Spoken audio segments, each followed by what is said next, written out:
একটা শুকনো মরুভূমির ধারে এক বাবা বানর আর তার ছোট্ট বাচ্চা থাকত। বছরের পর বছর কষ্ট করে তারা জঙ্গল থেকে কাঠ কেটে এনে একটা ছোট্ট ঘর বানিয়েছিল। বাবা বানর হাতুড়ি চালাত, বাচ্চাটা পাশে দাঁড়িয়ে সাহায্য করত। সেই ঘর ছিল তাদের স্বপ্ন, একটু ছায়া, একটু নিরাপদ আশ্রয়। কিন্তু এক রাত কিছু দুষ্ট প্যান্ডা আসে।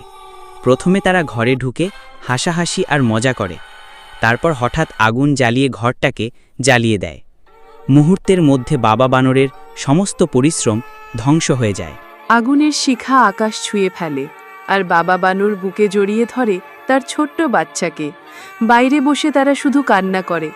বাচ্চা বানর জিজ্ঞেস করে, বাবা, আমাদের ঘর আবার হবে তো?